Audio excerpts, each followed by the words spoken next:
Vision IAS के साथ जुड़कर यूपीएससी प्रीलिम्स की तैयारी शुरू कीजिए। विजन आईएएस यूपीएससी प्रीलिम्स में सफलता के लिए अभ्यर्थियों को करंट अफेयर्स पर प्रभावी समझ विकसित करने में मदद करता है।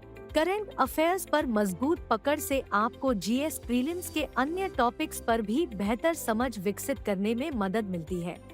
इसलिए यूपीएससी प्रीलिम्स में करंट अफेयर्स का महत्व और बढ़ जाता है। जैसे जैसे आप तैयारी की राह में आगे बढ़ते हैं, आपकी लर्निंग स्ट्रैटेजीज और विभिन्न टॉपिक्स पर आपकी समझ भी बेहतर होती जाती है। इस दौरान आप केवल रटने के बजाय तथ्यों एवं घटनाओं का विश्लेषण करते हुए उन्हें प्रीलिम्स के विभिन्न टॉपिक्स से जोड़कर पढ़ने पर जोर देना शुरू करने लगते हैं। यूपीएससी की तैयारी के दौरान प्रीलिम्स एग्जाम में बेहतर प्रदर्शन करने के लिए बार बार रिवीजन करना एवं इंफॉर्मेशन को याद रखना बेहद महत्वपूर्ण हो जाता है। प्रीलिम्स 2024 के लिए एक साल के करंट अफेयर्स को 60 घंटों में रिवाइज करने, विश्लेषण करने एवं उस पर प्रभावी समझ विकसित करने के लिए हमने PT 365 प्रोग्राम शुरू किया है। इस प्रोग्राम से आपको प्रीलिम्स की बेहतर ढंग से तैयारी हेतु एक इंटीग्रेटेड अप्रोच एवं लर्निंग आउटकम्स को हासिल करने में मदद मिलेगी। इनोवेटिव और सुनियोजित अप्रोच के साथ डिजाइन किया गया PT 365 प्रोग्राम आपकी तैयारी को कई तरह से आसान बना देता है, जैसे करंट अफेयर्स की कॉम्प्रिहेंसिव कक्षाओं में जीएस प्रीलिम्स के नजरिए से महत्वपूर्ण टॉपिक्स और विषय पर जोर दिया जाता है। स्मार्ट तरीके से रिवीजन के लिए हाई क्वालिटी एवं सुनियोजित रूप से डिजाइन किया गया PT 365 मटेरियल उपलब्ध कराया जाता है। अभ्यर्थियों की समझ का आकलन और उसे बेहतर करने के लिए हर सेक्शन के अंत में स्मार्ट क्विज को शामिल किया जाता है। PT 365 प्रोग्राम आपकी रिवीजन स्ट्रैटेजीज एवं याद रखने की क्षमता को बढ़ाता है। हमने इस प्रोग्राम को इस तरह से डिजाइन किया है कि आप तथ्यों को लंबे समय तक याद रख सकें और उन्हें रिकॉल कर सकें, क्योंकि यह सब यूपीएससी प्रीलिम्स के विशाल सिलेबस को प्रभावी ढंग से समझने एवं तैयार करने के लिए बहुत जरूरी होता है। PT 365 प्रोग्राम के तहत 1-to-1 mentorship, unit preparation plan और आवश्यकतानुसार मार्गदर्शन की सुविधा उपलब्ध कराई जाती है। इससे अभ्यर्थियों को प्रीलिम से संबंधित तनाव एवं चिंता को दूर करने में मदद मिलती है, जिससे एग्जाम में उनका परफॉर्मेंस बेहतर हो जाता है। PT 365 प्रोग्राम से जुड़कर अपनी सफलता की राह में मजबूती के साथ आगे बढ़िए और अधिक जानकारी या रजिस्ट्रेशन के लिए हमारी वेबसाइट विजिट कीजिए। किसी भी अन्य प्रकार की जानकारी के लिए हमें कॉल कीजिए या हमें मेल कीजिए enquiry@visionis.in। हमारे साथ यूपीएससी में सफलता की राह पर आगे बढ़े। शुरुआत करते हैं नए QRM, जिसका हेडिंग है जैव विविधता। जैव विविधता को क्या कहते हैं इंग्लिश में? ठीक है, चलिए इस QRM में सारी चीजें आप ही लोग मुझे पढ़ा देंगे, मैं शांति से सुनूंगी। चलिए, जैव विविधता क्या है? जीवित प्रकृति में जो विविधता है उसी को हम क्या कहते हैं? जैव विविधता। अब ये तो है बहुत ही मोटा सा आंकलन, लेकिन आप सभी को पता है 1992 का रियो डे जेनेरिया पृथ्वी सम्मेलन, जिसमें से United Nation Framework Convention to combat climate change है ना, Convention for Biological Diversity, Agenda 21, बहुत सारी चीजें 1992 में आती हैं। तो कन्वेंशन ऑन बायोलॉजिकल डाइवर्सिटी भी 1992 अर्थ सम्मेलन से जुड़ा हुआ है। तो यहीं पर एक परिभाषा दी गई जैव विविधता की। सिर्फ 3 फ्रेजेज है इसमें ध्यान देने के लिए। जैव विविधता सभी स्रोतों के जीवधारियों के मध्य विविधता है। एक तो सभी स्रोत, चाहे वो जलीय हो, स्थलीय हो, जितनी भी सब जैव विविधता है वो किसमें शामिल है? जैव विविधता में। अच्छा, इसके अलावा आगे वही एक्सप्लेन किया गया कि इसमें स्थलीय, समुद्री, अन्य जलीय पारितंत्र या अन्य स्रोतों के समूह, जहां भी जैव विविधता है सब इंक्लूड है। अगली बात क्या ध्यान देने की है, इसमें प्रजातियों के भीतर और प्रजातियों के बीच, ये 2 फ्रेज अंडरलाइन कर लीजिए। जैव विविधता के सभी स्रोतों के जीवधारियों के मध्य विविधता, सिर्फ इतना ही है।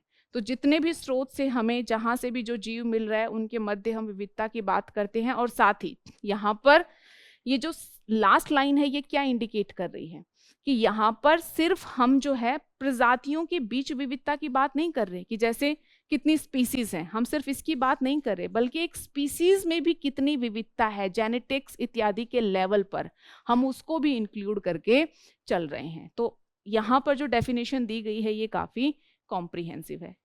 इस स्लाइड में सिर्फ यही इंफॉर्मेशन थी।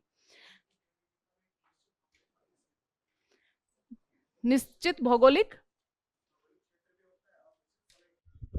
हाँ बिल्कुल, ये तो है ही, मतलब ये तो पता है आपको, ये मान के चला जा रहा है कि कभी भी जैव विविधता अगर हम देखेंगे, अगर संपूर्ण अर्थ की देखेंगे तो हम आज भी देख सकते हैं, कल भी देख सकते हैं, उसमें तो किसी स्पेसिफिक क्षेत्र की आवश्यकता नहीं है।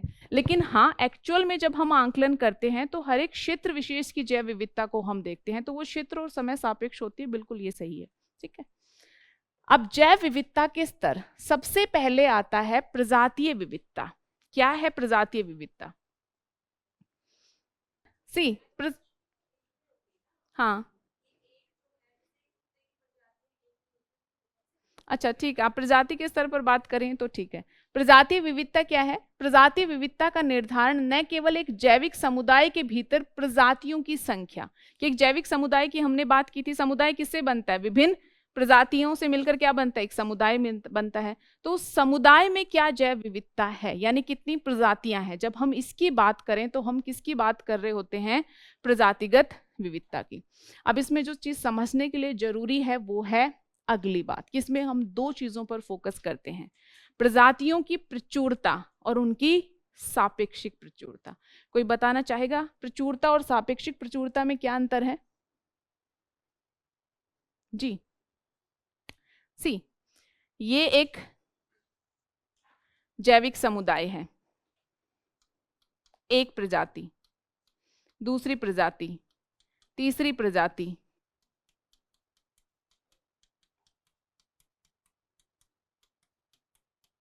चौथी प्रजाति। अगर आपको यहाँ पर विविधता देखनी है तो क्या पता चलेगा? कितनी प्रजातियां हैं यहाँ पर टोटल? 4। और जब हम इनकी सापेक्षिक प्रचुरता की बात करते हैं तो इसका मतलब ये है कि इनमें एक रूपता कितनी है। जैसे कि अगर प्लस वाली प्रजातियां जो हैं वो 3 हैं, माइनस वाली भी 3 हैं, ये भी 3 या फिर लगभग 4 हैं, ये भी 3 या लगभग 4 हैं, तो एक रूपता किसमें अधिक है?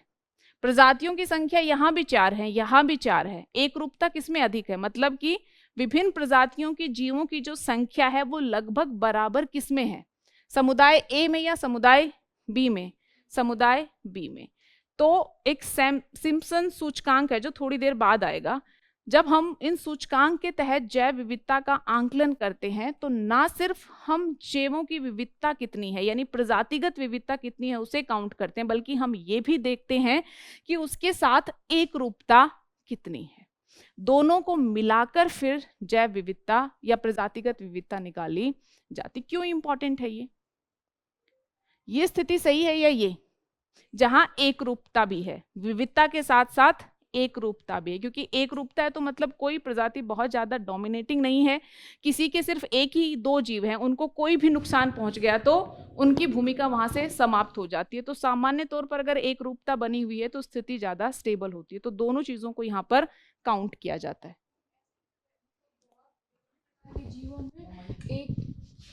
विभिन्न प्रकार के जीवों में एक ही प्रकार के जीवों की संख्या कितनी है? हाँ हाँ बिल्कुल, वो सूचकांक है, आगे हम देखेंगे, वो सूचकांक आएंगे, ठीक है, उनमें हम उनको पढ़ेंगे। तो ये क्या है, प्रजातिगत विविधता। तो क्या पता चला कि एक जैविक समुदाय में प्रजातियों की विविधता कितनी है, उसे हम क्या कहते हैं, प्रजातिगत विविधता। और दोनों चीजों पर जब हम विविधता का अध्ययन करते हैं तो हम बल देते हैं, एक तो प्रचुरता कितनी है, मतलब प्रजातियां संख्या में कितनी है, और साथ ही जो प्रजातियां हैं उनमें एक रूपता कैसी है। दूसरा आ गया पारितंत्र विविधता। पारितंत्र विविधता क्या है, कोई बताना चाहेगा? विभिन्न तरह के पारितंत्र हैं, उष्णकटिबंधीय घास के मैदान है, ठीक है, प्रेरी पारितंत्र है, या इस तरह के तो बड़े बायोम के स्तर पर हो गए। छोटे छोटे स्तर पर भी जो पारितंत्र है उनमें विविधता पाई जाती है ना, अलग अलग तरह के पारितंत्र हैं, तो उन्हीं को पारितंत्रीय विविधता कहा जाता है। जैसे एक पारितंत्र मान लीजिए यहाँ बना दिया, दूसरा यहाँ, तीसरा यहाँ, तो अलग अलग पारितंत्र है, तो ये क्या है, पारितंत्रीय विविधता है। अच्छा, क्यों जरूरी है पारितंत्रीय विविधता भी, या नहीं जरूरी है? क्योंकि जितनी ज्यादा तरह के पारितंत्र होंगे, अलग अलग तरह के पारितंत्र होंगे, यही तो पारितंत्रीय विविधता दिखा रही है, उतनी ही ज्यादा प्रजातियां भी होंगी, क्योंकि अलग पारितंत्र अलग प्रजातियों के विकास के लिए दशाएं उपलब्ध करवाता है। अच्छा, एक और क्वेश्चन, क्या हमें जहां ज्यादा प्रजातियां मिलती हैं सिर्फ उसी पारितंत्र के संरक्षण पर ध्यान देना चाहिए? जहां कम प्रजातियां मिलती है उनके संरक्षण पर भी हमें ध्यान देना चाहिए। और इसके पीछे कारण क्या है कि पारितंत्र आपस में अंतःक्रिया करते हैं। तो हमें पता भी नहीं कि अगर कोई कम प्रजाति वाला एक पारितंत्र भी नष्ट होता है तो उसके आसपास वाले पारितंत्रों पर उसका कितना प्रभाव हो सकता है। ठीक है, क्या एक तरह का पारितंत्र है, लाइक अगर मैं कहूँ, अगर मैं एक बायोम की बात करूं, उसे हम एक पारितंत्र मान लेते हैं, उष्णकटिबंधीय घास भूमियां, तो क्या सारे कहीं उष्णकटिबंधीय घास भूमियों में एक ही तरह की प्रजाति मिलेंगी? नहीं, ये भी अनिवार्य नहीं है। मोटा मोटा दशाएं और फंक्शन सेम होते हैं, लेकिन प्रजातियां एक ही तरह के पारितंत्र में, अगर एक ही नाम से अलग अलग जगह पर पारितंत्र हमें मिल रहे हैं तो वहां पर प्रजातियां अलग अलग हो सकती हैं। तो ये कुछ मूलभूत जानकारी है, इतना डिटेल यहाँ से दिया नहीं गया है, बट अगर कोई भी ऐसा पॉसिबल क्वेश्चन बने तो आप उसे सॉल्व करने की स्थिति में रहें। अनुवांशिक विविधता क्या है? किसी प्रजाति की अनुवांशिक संरचना में अनुवांशिक विशेषताओं की कुल संख्या, है ना। जैसे हम सभी एक ही प्रजाति है, बट क्या हम सभी समान दिख रहे हैं? किसी के हेयर कलर अलग है, किसी का आई कलर अलग है ना। इन सब के आधार पर हमें डिफरेंस देखने को मिलता है, या बेसिकली ये तो वो है जो विजिबल हो रहा है। हमारे जो जीन्स हैं उनके स्तर पर भी हमें डिफरेंस देखने को मिलता है। ये जीन्स और हमारा जो भौतिक पर्यावरण है उसके साथ जब हम अंतःक्रिया करते हैं तब कुछ विजिबल इफेक्ट सामने आते हैं। तो जीन्स के स्तर पर एक प्रजाति है, जीन्स के आधार पर उसमें भी विविधता होती है, और ये जेनेटिक विविधता काफी जरूरी होती है। जैसे मान लीजिए, आप एक कल्पना कीजिए,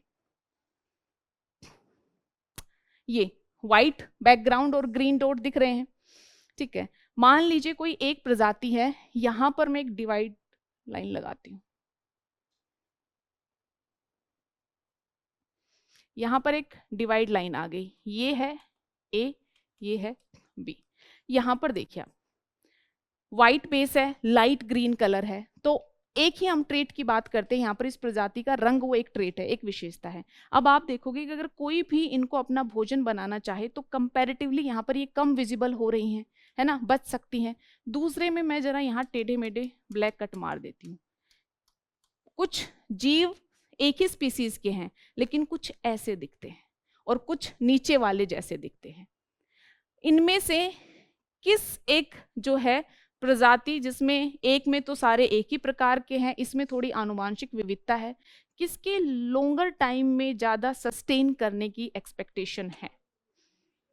बी वाली। कारण क्या है? मान लीजिए पीछे का परिवेश जो है व्हाइट से ब्लैक हो जाए, सारे बहुत ही क्लियरली विजिबल हो जाएंगे, लेकिन यहां पर अगर पीछे की जो लाइट है वो व्हाइट से ब्लैक हो भी जाए तो एटलीस्ट ब्लैक है जो छिप जाएंगे, तो कुछ एटलीस्ट बने रहेंगे जो स्पीसीज को आगे बनाने में सहयोग देंगे। तो ये एक एग्जाम्पल था, सिर्फ कलर का किसी एक स्पीसीज के संदर्भ में मैंने एग्जाम्पल दिया। उसी तरह से जितना ज्यादा आप देखोगे जेनेटिक के पॉइंट ऑफ व्यू से डाइवर्सिटी होती है, उतना ही किसी भी स्पीसीज के लंबे समय तक सस्टेन करने की पॉसिबिलिटी बनी रहती, क्योंकि उसमें डाइवर्सिटी है। तो कोई भी बीमारी, कुछ भी हुआ, कुछ ना कुछ उसके प्रति तुलनात्मक रूप से इजीली अपनी स्थिति को संभाल लेते हैं।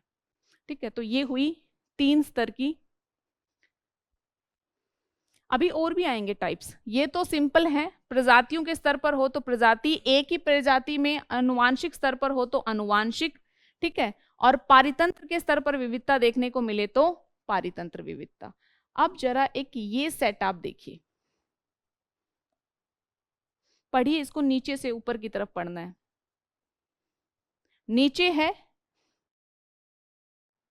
आनुवांशिक विविधता।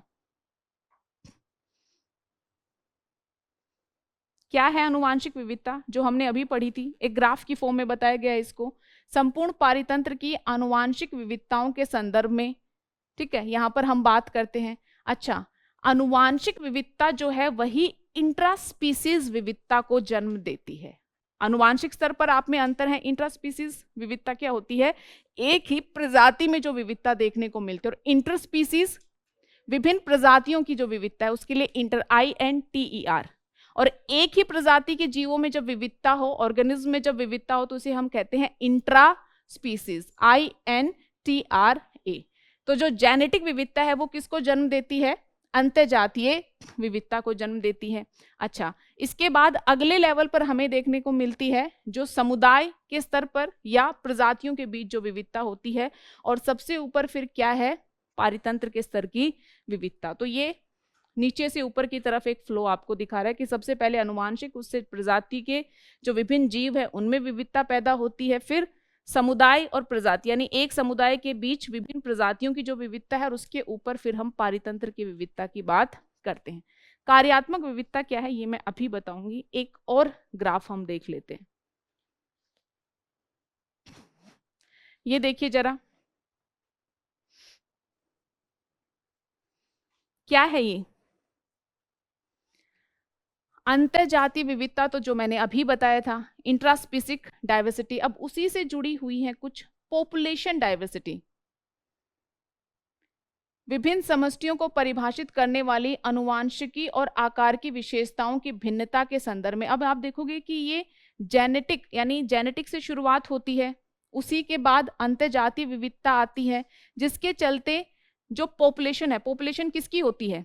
एक ही स्पीसीज की पॉपुलेशन होती है ना, तो उस पॉपुलेशन में फिर विविधता आती है। जैसा मैंने अभी आपको वो डॉट वाला ग्राफ बताया था ना, कि कुछ में कुछ विशेषताएं होती हैं, कुछ में कुछ विशेषताएं होती हैं। अच्छा, उसी के आगे एक टर्म है फेनोटाइप। फेनोटाइप कुछ और नहीं, आप में जितने तरह के एक जीव में विविधताएं हैं, उनका वो हिस्सा जो किसी जीव की सभी अवलोकन योग्य विशेषताओं को संदर्भित करता है। अब जेनेटिक्स के चलते बहुत सारा अंतर हो सकता है एक ही प्रजाति के एक जीव में दूसरे से, लेकिन जब हम फेनोटाइप टर्म यूज करते हैं ना, तो इसका सिंपल सा मतलब क्या है कि इसमें सिर्फ हम उन विशेषताओं को इंक्लूड करते हैं जो बाहर से दिखाई देती हो, जैसे आई कलर हो गया, हेयर कलर हो गया, स्किन कलर हो गया, या ऐसी और सारी चीजें। तो सिर्फ जो बाहर से विजिबल हो, जब हम उनको रेफर करते हैं तो हम किसकी बात करते हैं? फेनोटाइप की बात करते हैं। और कार्यात्मक विविधता क्या है? निकेत हमने पढ़ा था। कार्यात्मक क्या है? हर एक प्रजाति के जीवों की और विभिन्न प्रजातियों के एक पारितंत्र में अलग अलग भूमिका होती है ना, अलग अलग तरह के वो कार्य करते हैं, तो उन्हीं को संदर्भित करती है कार्यात्मक विविधता। तो क्लियर हुआ विविधता जो है। चलिए आगे बढ़ते हैं। जैव विविधता का, अब ये तो हमने टाइप ऑफ विविधता देखी, इनका हम मापन कैसे करते हैं? तो बहुत ही फेमस से 3 तरीके हैं, अल्फा, बीटा और गामा। क्या हैं ये तरीके? अल्फा विविधता क्या है? समुदाय या पारितंत्र के भीतर, ये जैसे मैंने ये बनाया एक समुदाय, इसके बीच जो विविधता है, अलग अलग जीव हैं, है ना, अलग अलग जीव हैं, ये क्या है?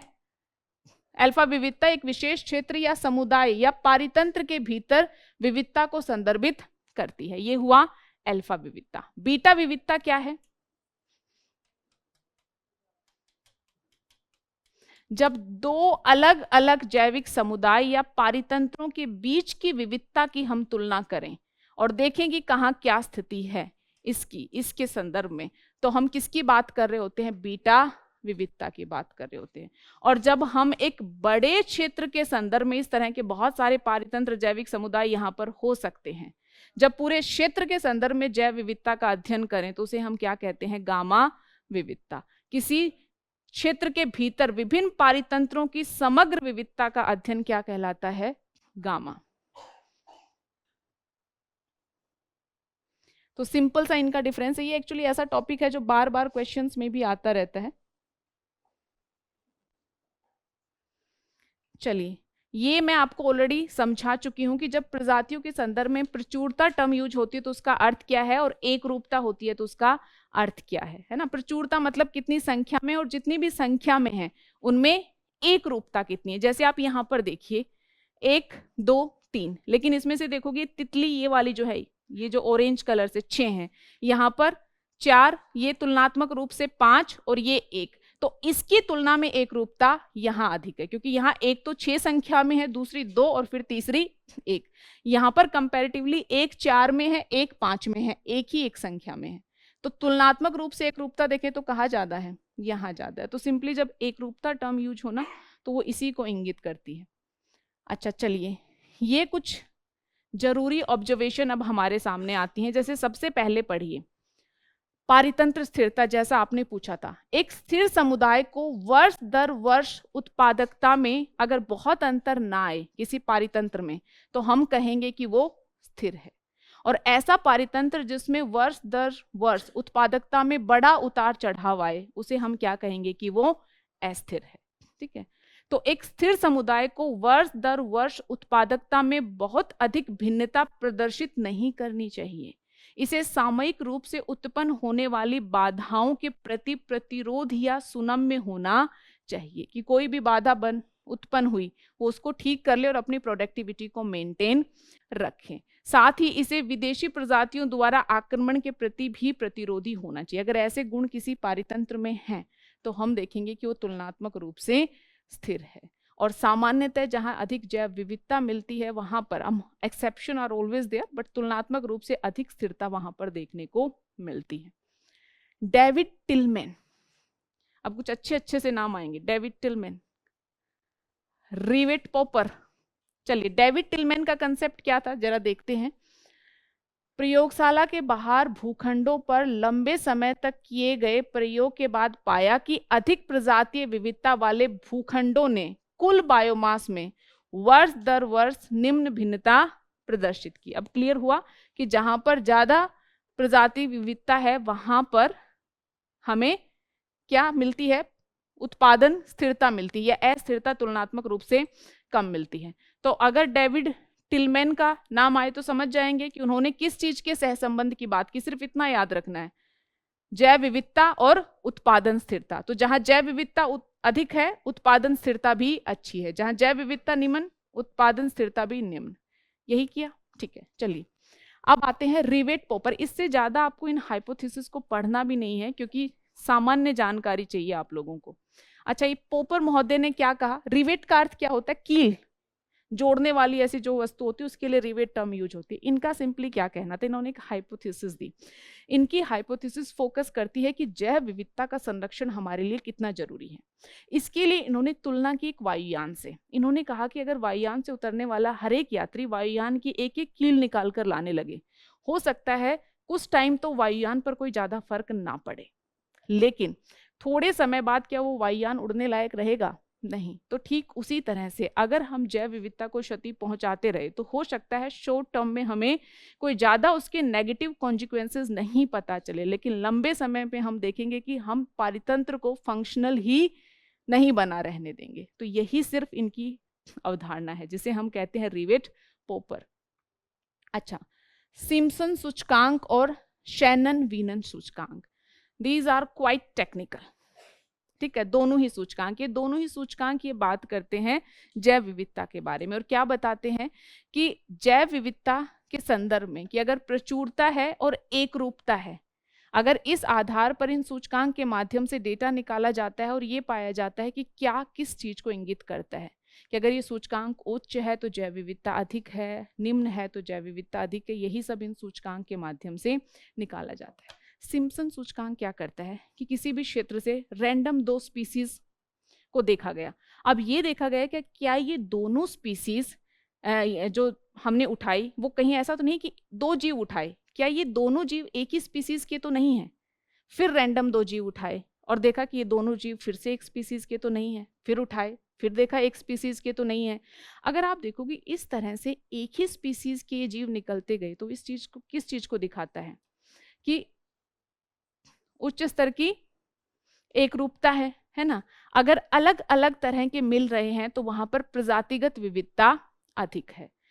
तो ये जो है सिम्पसन सूचकांक, अगर इसका मान लीजिए 0 से 1, जो कि हम सारे सूचकांक में देखते हैं, बहुत सारे में रहता है, तो अगर एक के पास डेटा आ रहा है तो एक के पास डेटा क्या दिखा रहा है कि रैंडमली मान लीजिए कि आप सभी लोग अलग अलग प्रजाति से, एक प्रजाति जो भी मान लीजिए आप, मैं 2 रैंडम इधर से उधर से, अच्छा ये तो एक ही प्रजाति के निकले, अच्छा ये भी एक प्रजाति के निकले, मतलब जितने डेटा उठाए उनमें भी लिमिटेशन सब होती है, एक ही प्रजाति के निकले तो मतलब यहाँ पर प्रजातिगत विविधता कम है। तो जैसे जैसे ये डेटा बढ़ता चला जाएगा प्रजातिगत विविधता कम होती चली जाएगी, और जितना डेटा कम मैच हो रहा है, अच्छा अलग अलग प्रजातियों के हैं तो विविधता अधिक होगी। तो जो सिम्पसन सूचकांक है वो अगर अधिक हो तो वो कम जैव विविधता को दिखाता है, और अगर वो कम हो तो अधिक जैव विविधता को दिखाता है। अब जरा इसमें पढ़िए आप, इसमें उल्टा लिखा हुआ है जो मैंने बोला है, कारण मैं उसका बताती हूँ, ज्यादा टेक्निकल हम नहीं होंगे, ब्रीफली मैं कारण बता दूंगी, समझ पाए तो समझ जाना वरना उसे याद रख लेना, वरना उसके लिए सिम्पसन सूचकांक का पूरा एक चैप्टर हो जाएगा। इसमें लिखा है कि सूचकांक का उच्च मान समुदाय के भीतर उच्च स्तरीय जैव विविधता को दिखाता है, बट मैंने तो उल्टा कहा है। कारण क्या है कि सिम्पसन सूचकांक को भी 3 तरीके से निकाला जाता है। पहले का नाम है सिम्पसन सूचकांक, दूसरे का नाम है इंडेक्स ऑफ सिम्पसन। इन दोनों के बदलने से डेटा बदल जाता है। अब मैंने क्या बताया, सिंपल इसको सिर्फ मैथ से थोड़ा सा देखना। जब सिम्पसन हम सूचकांक की बात करते हैं ना, तो इसका सिंपल सा अर्थ क्या है कि 0 दिखा रहा है उच्च जैव विविधता को और 1 दिखा रहा है निम्न जैव विविधता को। लेकिन जब हम इंडेक्स ऑफ सिम्पसन की बात करते हैं तो वो हो जाता है 1 - d, और जब सिम्पसन की बात करते हैं हम d, जैसे मान लीजिए मेरे पास डेटा आया 0.15 कि हमने रैंडम सैंपल उठाए, उसमें से सिर्फ 0.15 सैंपल ही मैच किए, बाकी अलग अलग प्रजाति के थे। तो सिंपल भाषा में इसका अर्थ क्या हुआ, प्रजातिगत विविधता अधिक है, तो इसमें निम्न मान अधिक प्रजातिगत विविधता को दिखा रहा है। अगर उच्च होता, मैच होते चले जाते तो कम प्रजातिगत विविधता हो जाती, यही निकलता। जब हम इंडेक्स ऑफ सिम्पसन कहते हैं ना, हम नहीं कहते, अब इन्होंने ये सारी व्यवस्था की है तो इन्होंने उल्टा कर दिया। अब ये हो गया 1 - d, सिर्फ फॉर्मूला बदल गया, तो फॉर्मूला बदलते जो कम था वो ज्यादा हो गया। अब जरा 1 में से 0.15 को घटाइए, 0.85 आपके पास बच गया ना।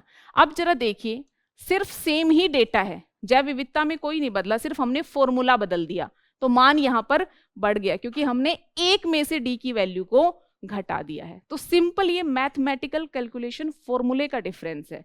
तो जब सिम्पसन सूचकांक लिखा हो तब इसका मतलब क्या है कि 0 या कम वैल्यू क्या दिखाती है, उच्च जैव विविधता को, और अधिक वैल्यू क्या दिखाती है, कम जैव विविधता को। अगर नहीं समझ में आए तो याद रख लेना। और जब इंडेक्स ऑफ सिम्पसन की बात होती है तब हम 1 - d करते हैं, तो जो यहाँ पर कम का आंकड़ा है वो वहां पर उल्टा हो जाएगा। तो यहाँ पर उच्च आंकड़ा किसको दिखाएगा, उच्च जैव विविधता को दिखाएगा। तो यहाँ पर जो दिया गया है ना, इन जनरली आप देखोगे जो है ऐसे ही इंटरचेंजेबली यूज कर लेते, क्योंकि यूपीएससी भी सामान्यतः इतनी डिटेल में नहीं पूछती है। बट आप लोग पढ़ना एक बार कि टर्म क्या दी गई है, उसी के अनुसार आंसर देने की कोशिश करनी है, ठीक है।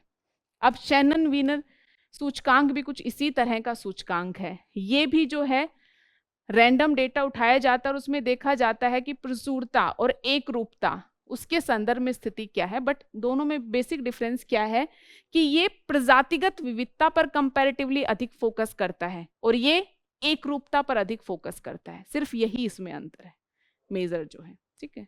इतना डिटेल में सामान्यतः यूपीएससी नहीं पूछती है, बट दिया है तो आपको पता होना चाहिए। जैव विविधता के प्रतिरूप, अब ये बहुत सिंपल है। अक्षांशीय स्तर पर जब हम जैव विविधता की बात करते हैं तो हम किसकी बात करते हैं? क्या प्रतिरूप है जैव विविधता का? अक्षांशों के स्तर पर निम्न अक्षांशों से उच्च अक्षांशों की तरफ जैव विविधता कम होती है, या ये हम कहें उच्च अक्षांशों से निम्न अक्षांशों की तरफ जैव विविधता बढ़ती है। एक्सेप्शंस इसमें है, ये इन जनरल एक रूल है जो हम यही यहाँ पर बताए भी गया कि संपूर्ण विश्व में एक समान नहीं है। भूमध्य रेखा से ध्रुवों की ओर जाने पर विविधता घटती है, और अधिकांश जो जैव विविधता है वो कर्क और मकर रेखा के बीच का जो क्षेत्र है वहां देखने को मिलती है। अच्छा, सिर्फ आपको इतना पता होना चाहिए कि एलिवेशन डाइवर्सिटी ग्रेडियंट क्या है, ऊंचाई के साथ डाइवर्सिटी में कैसे बदलाव आता है। जब हम इसकी बात कर रहे होते हैं तो हम किसकी बात कर रहे हैं? एलिवेशन डाइवर्सिटी ग्रेडियंट की। अब इसको लेकर भी आप देखोगे जितने पॉइंट है उतनी हाइपोथेसिस है, कुछ नहीं है। सामान्य नियम क्या है कि थोड़ा सा ऊंचाई में एक स्तर तक जब तक हम बढ़ते हैं तो हम देखते हैं कि जैव विविधता बढ़ती है, लेकिन उसके बाद जैव विविधता घटना शुरू हो जाती है। और वो मध्यम स्तर जहां पर जैव विविधता अत्यधिक होती है उसे डाइवर्सिटी ब्लज के नाम से जाना जाता है। ठीक है, तो सिंपल यहाँ पर अब इसके बहुत सारे कारण दिए गए हैं कि ऐसा क्यों है कि एक लेवल पर अत्यधिक जैव विविधता मिलती है। तो इसका कारण दिया गया है कि मध्यम जो भाग है, कोई भी पर्वतीय क्षेत्र आप लगा लो, वहां पर स्थलाकृति अधिक होती है, इसलिए अधिक जैव विविधता है। अब ये सारी बातें सही नहीं है, एक तो ये ध्यान रखना। इनका क्रिटिसिज्म भी दिया गया है।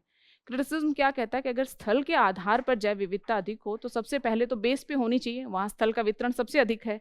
तो चलिए, ये हाइपोथेसिस गई। फिर अगली आती है कि जैसे जैसे वर्षा की मात्रा बढ़ती है वैसे वैसे जैव विविधता बढ़ती है। अब इसका भी एक विपक्ष का पॉइंट है कि अगर वर्षा के बढ़ने से ही जैव विविधता बढ़े तो वर्षा से तो निक्षालन भी हो जाता है और पोषक तत्व तो चले भी जाते हैं। जो जैव विविधता को नकारात्मक ढंग से प्रभावित करता है वो तीसरे पॉइंट में दिया गया है।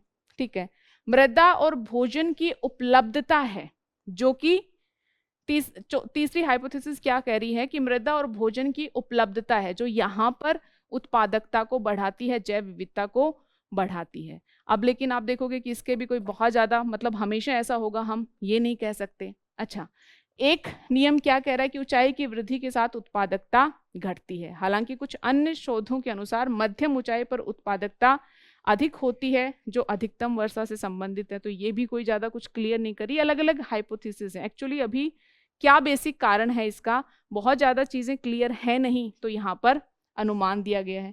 एक अनुमान क्या कह रहा है कि तापमान बढ़ने से प्रजातियों में विविधता में वृद्धि होती है और उत्पादकता पर प्रभाव होता है। प्रतिस्पर्धा या तो विविधता में वृद्धि करती है, विविधता में कम करती है। तो सारे अनुमान है, मोटा मोटा आपको ये पता होना चाहिए कि ऊंचाई बढ़ने के साथ जैव विविधता पर क्या प्रभाव पड़ता है, वही आपसे पूछा जाएगा। अच्छा, एक और टर्म है जो सुनने में या देखने में बड़ी टेक्निकल लगती है बट है बड़ी सिंपल।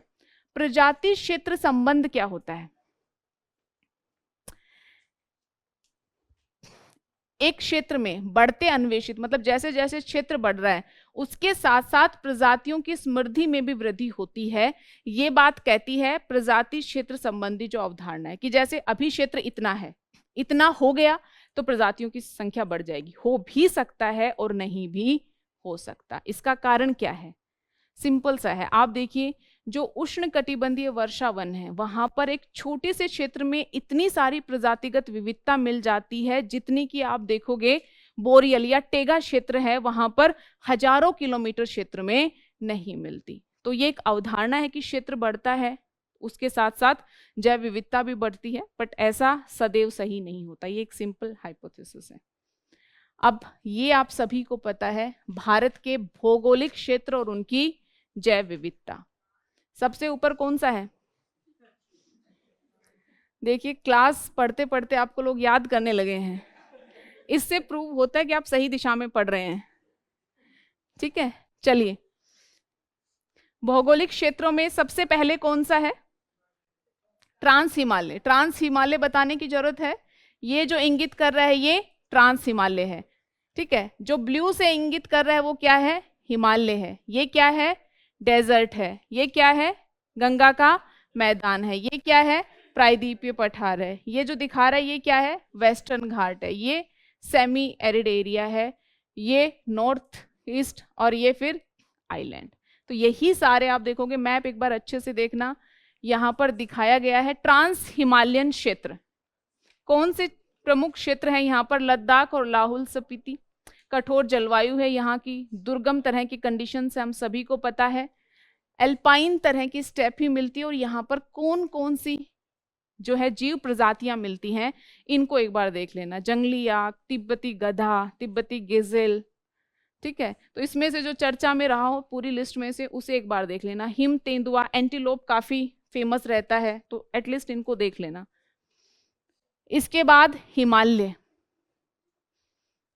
हिमालय क्षेत्र के संदर्भ में क्या है, पूर्व से पश्चिम तक लगभग 2000 किलोमीटर से अधिक लंबाई में ये विस्तारित है। हिमालय क्षेत्र पर्यावास और प्रजातियों की विविधता के मामले में जो समृद्ध क्षेत्र है उनमें से एक है। अब आप देखोगे इसमें निचले क्षेत्र में चीड़, पाइन, समशीतोष्ण क्षेत्र में मेपल, अखरोट, ओक, उप अल्पाइन जो अभी हमने थोड़ी देर पहले पढ़ा था क्लासिफिकेशन, और पश्चिमी क्षेत्र में ब्लू पाइन और देवदार। यहाँ पर देखिए तेंदुआ, क्लाउडेड लेपर्ड, हिम तेंदुए, हंगुल जो है इंपॉर्टेंट है ये सारी स्पीसीज, और ये शायद जहाँ स्पीसीज की आप बेसिक लिस्ट पढ़ते हो उसमें दी गई भी होती है ना ये सारी स्पीसीज, तो इनकी विशेषताएं देख लेना।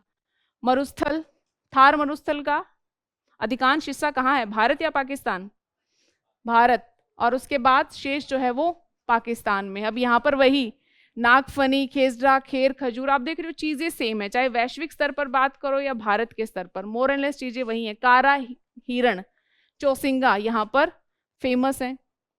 अर्ध शुष्क क्षेत्र कहाँ है ये, कुल क्षेत्रफल के लगभग 15% पर, और मरुस्थली और पश्चिमी घाट के घने वनों के बीच एक संक्रमण का क्षेत्र है, ठीक है। अब यहाँ पर आप देखोगे यहाँ पर वेजिटेशन के बारे में दिया गया, यहाँ पर भी ब्लैक बक भी मिलता है, चौसिंगा, गजेल, नीलगाय, ये सारे नाम तो एटलीस्ट आपने सुने होंगे। गिर का सिंह क्षेत्र यहाँ की एक स्थानिक प्रजाति है। क्या होती है स्थानिक प्रजाति,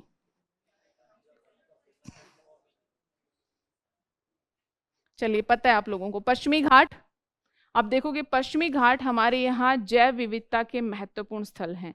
यहाँ पर जितनी पूरी लिस्ट है एक बार आप इसे ध्यान से देखेंगे, हर एक चीज को याद नहीं करना है, थोड़ा सा ये देख लेना, इसमें कुछ बहुत फेमस होंगे, कुछ करंट अफेयर में चर्चा में रहेंगे, एटलीस्ट उन स्पीसीज के बारे में आप ध्यान से पढ़ लें, इतना आपको करते हुए चलना है। दक्कन, सबसे बड़ा भाग है वो क्या है, दक्कन है, कुल क्षेत्र के 43% पर, ठीक है। यहाँ पर देखोगे वनस्पति और जैविक समुदाय, गंगा का मैदान, पूर्वोत्तर भारत द्वीप समूह, इनको पढ़ना सिर्फ आपको इतना ही है कि कौन सा एक तो कहाँ पाया जाता है, किसका कितना क्षेत्रीय विस्तार, अगर ऐसा कोई डेटा है पहले दूसरे तीसरे स्थान पर मिल जाता है, वो महत्वपूर्ण वेजिटेशन और जैविक समुदाय। अब वेजिटेशन और जैविक समुदाय में अगर कोई किसी कारण चर्चा में रहा तो उस पर आप ज़्यादा ध्यान देंगे। जो स्टैंडर्ड 4-5 जो हम पढ़ते आते हैं, ज्योग्राफी में भी पढ़ते हैं, एनवायरनमेंट में भी पढ़ते हैं कि कहाँ पर स्प्रूस फर मिलता है, जूनिपर, ये तो एटलीस्ट आपको पता होना चाहिए, रोजवुड, महोगनी, अब ये तो इतना याद होना चाहिए कि इतना हम बार बार पढ़ रहे हैं। तो वो जो बेसिक है वो प्लस थोड़ा सा करंट से लिंक कर देंगे, फिर जितना राम आपको जो है याद रह जाए वो किसके भरोसे है, भगवान के भरोसे है, इससे ज़्यादा हम कुछ कर भी नहीं सकते। बाकी फिर आपकी जो एलिमिनेशन स्किल्स हैं वो काम आती है कि एक भी स्टेटमेंट टेढ़ा मेढ़ा यहाँ से पकड़ा गया, अच्छा वहाँ पर उस रेफरेंस में वो पढ़ा था, ये बड़ा हेल्प करता है। तो जब भी किसी चीज़ को पढ़ो या इवन क्वेश्चन भी सॉल्व करो तो उसी क्वेश्चन पर सेंटर्ड मत हो कि उसी टॉपिक में से अगर इन्फॉर्मेशन मिलेगी तो ही सॉल्व होगा। कई बार इधर उधर से घूम फिर के कुछ याद आ जाता है, उससे भी क्वेश्चन सॉल्व होते हैं। चलिए एक छोटा सा टॉपिक इसमें बचा हुआ है, जैव विविधता हॉटस्पॉट। अब ये भी काफी फेमस टॉपिक है। किसने दिया ये कंसेप्ट, मायर्स ने दिया, ठीक है। और इस पर काम कौन करता है, कंजर्वेशन इंटरनेशनल है, यही सारी चीजें दी गई हैं। हॉटस्पॉट किन क्षेत्रों को कहा जाता है जहां पर प्रजातिगत विविधता होती है और उसमें भी स्थानिक प्रजातियां अत्यधिक पाई जाती हैं, उन क्षेत्रों को हमने वैश्विक स्तर पर जैव विविधता हॉटस्पॉट के रूप में आइडेंटिफाई किया है। अभी वैश्विक स्तर पर कितने हॉटस्पॉट हैं, अभी आप लोग 17-18 पर ही अटके हुए हैं। ये जब हम ये कंसेप्ट लेकर आए थे तब आइडेंटिफाई किया गया था। अभी जो है मोटा मोटा 34 आप देखोगे हॉटस्पॉट की बात तो आपकी इसी में की गई है। मानचित्र में 34 जैव विविधता हॉटस्पॉट दर्शाए गए हैं। ये पृथ्वी के भूसतह के 2.3% भाग को कवर करते हैं और इस 2.3% भाग पर ही आप देखना 50% से अधिक पादप प्रजातियां और जो केशुरकी जीवों की 42% प्रजातियां यहाँ पर देशज हैं। तो आप देख रहे हो कितने छोटे से क्षेत्र में कितनी अधिक प्रजातियां पाई जाती हैं। तो ये एक बार इसका मैप देख लेना। अच्छा, हॉटस्पॉट को हम आइडेंटिफाई कैसे करते हैं कि किस क्षेत्र को हॉटस्पॉट का दर्जा दिया जाएगा, उसका क्राइटेरिया क्या है?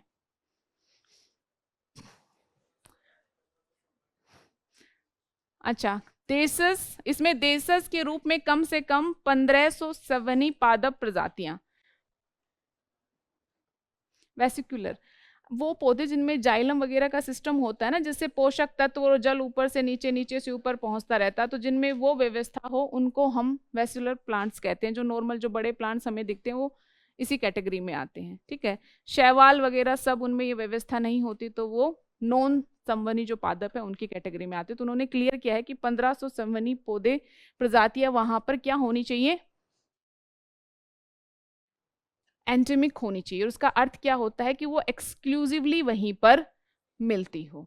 ठीक है, इसके अलावा दूसरा वो पारितंत्र नष्ट भी होना चाहिए। दूसरा क्राइटेरिया है कि वहां पर जो मूल प्रजाति थी अभी मात्र या तो उसका 30% ही बचा हो या उससे भी कम बचा हो, तो उन क्षेत्रों को, ये दोनों क्राइटेरिया जो फुलफिल करते हैं उनको हॉटस्पॉट में इंक्लूड किया जाता है। अच्छा, भारत कितने हॉटस्पॉट्स का हिस्सा है ना? अगर मैं ये कहूं भारत में कितने हॉटस्पॉट हैं तो उसकी तुलना में ये स्टेटमेंट ज्यादा सही है कि भारत कितने हॉटस्पॉट्स का हिस्सा है, क्योंकि सारे हॉटस्पॉट्स हम कहीं ना कहीं शेयर कर रहे हैं। जैसे कि आप मैप देख लीजिए यहाँ पर, ये सबसे पहला हमारा हॉटस्पॉट कौन सा है? हिमालय हॉटस्पॉट। तो आप इसमें देखोगे सिर्फ भारत ही नहीं, पाकिस्तान, तिब्बत, नेपाल, भूटान, चीन, म्यांमार सबके साथ ही यहाँ तक आता है ऊपर वाले एरिया में। इस मैप को थोड़ा सा आप करेक्ट कर लेंगे। ठीक है, इसके बाद दूसरा है इंडो बर्मा, जो ये सिर्फ भारत ही नहीं, यहाँ पर जो नीचे और भी कंट्रीज हैं वो भी इस जो है हॉटस्पॉट का हिस्सा है। इधर क्या है? सुंडालैंड। अब भारत ही नहीं और जो बहुत सारे द्वीपीय राष्ट्र यहाँ पर हैं वो इसका हिस्सा है। और ये है वेस्टर्न घाट, ये भारत और एक्सटेंड करते करते श्रीलंका। अब आप देखोगे कि ये तो ठीक है, आपको क्लियर हो गया, लेकिन यहाँ पर डिटेल में जैव विविधता हॉटस्पॉट कौन सी मुख्य प्रजातियां हैं और क्या उनके समक्ष खतरा है, ये क्लियर बताया गया है। जैसे हिमालय क्षेत्र इसमें शामिल है, यहाँ पर पर्यावास जो है अत्यधिक डिग्रेडेड हो चुके हैं। और कारण क्या है? अतिचारण, अवैध शिकार, खनन, सड़क बांध का निर्माण, ये सारे कारण हैं। अब इसमें आप दूसरे में देखोगे कि इसमें भारत ही नहीं, म्यांमार, थाईलैंड, वियतनाम सभी इसमें इंक्लूड हैं। यहाँ पर मुख्य जो संकटापन्न प्रजातियां हैं इनको एक बार आप अच्छे से देख लेंगे। ठीक है, और खतरे यहाँ पर भी वनों का विनाश, वृक्षारोपण, वृक्षों की कटाई, खनन इत्यादि। अच्छा, सुंडालैंड इसमें क्या है? निकोबार द्वीप समूह हमारा, और इसके अलावा इंडोनेशिया, मलेशिया, सिंगापुर, ब्रुनेई। क्या इसमें पूरा हमारा अंडमान निकोबार इंक्लूड है? नहीं। तो ये ध्यान रखना है क्या इंक्लूड है इसमें? निकोबार। खतरे क्या है? औद्योगिक वानिकी, व्यापार अत्यधिक हो रहा है, पशुओं का अत्यधिक तीव्र विकास, और लास्ट है पश्चिमी घाट। अब ये तो जैव विविधता का हमारा घर है ना? यहाँ पर भी जनसंख्या का दबाव, वनों का विखंडन, इलीगल माइनिंग, सब ये सारी गतिविधियां चलती है जो यहाँ भी जैव विविधता को प्रभावित कर रही हैं। ठीक है, चलिए, भारत एक विशाल जैव विविधता वाला देश है, ये हम मानते हैं। ठीक है, हमारे यहाँ 4 हॉटस्पॉट है, ये आपने देखा। ठीक है, इसके अलावा जो है एक प्रमुख है कि भारत 10 जैव भौगोलिक क्षेत्र में विभाजित किया गया है। 10 जैव भौगोलिक क्षेत्र कौन से हैं? आपको एकदम तस्वीर देखते ही याद आ जाएगा, बाकी जो पॉइंट्स हैं उनको पढ़ लेना।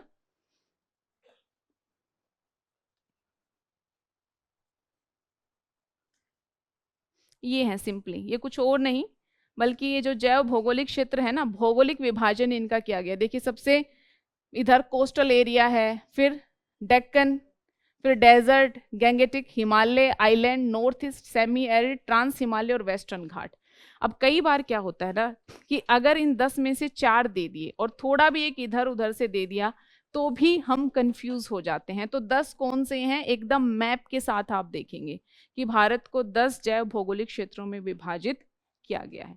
तो जैव विविधता के क्यूआरएम से हमने क्या सीखा, टाइप ऑफ विविधता, है ना, अल्फा बीटा गामा क्या है, मापन के तरीके, और अनुवांशिक प्रजातिगत और पारितंत्र विविधता, और अनुवांशिक विविधता से जुड़ी हुई कुछ और टर्म्स ये भी हमने देखी। इसके बाद हमने क्या देखा, भारत की जो विभिन्न विभिन्न क्षेत्र हैं उनके संदर्भ में हमने पढ़ा, हॉटस्पॉट का जो कंसेप्ट है वो हमने पढ़ा। ठीक है, कुछ चीज़ें जो बहुत फैक्चुअल थी, जो थोड़ी जल्दी में पढ़ी हैं, उनको एक बार आप लोग अपने स्तर पर अच्छे से पढ़ लेंगे। साथ ही करंट अफेयर में जो वेजिटेशन, फिर से मैं बता रही हूँ, स्पीसीज चर्चा में है, अच्छे से स्टैटिक को करंट अफेयर से लिंक करेंगे। अलग थलग अगर आप करके पढ़ेंगे तो एनवायरनमेंट में क्वेश्चन सॉल्व होने के चांस बहुत कम है। तो जब यहाँ पर आप अगर मान लीजिए स्पीसीज वाला चैप्टर पढ़ें तो करंट अफेयर में भी फिर स्पीसीज को लेकर क्या क्या चीज़ें चर्चा में हुई है साथ ही पढ़ लीजिए, ताकि आप उन चीज़ों पर फोकस कर पाएं। तो इंटीग्रेटेड वे से पढ़ेंगे तो कम एफर्ट के साथ ज़्यादा एफिशिएंटली आप चीज़ों को कवर कर पाएंगे। बाकी आप सभी लोग समझदार हैं ही। तो चलिए इसी के साथ क्लास को एंड करते हैं। धन्यवाद।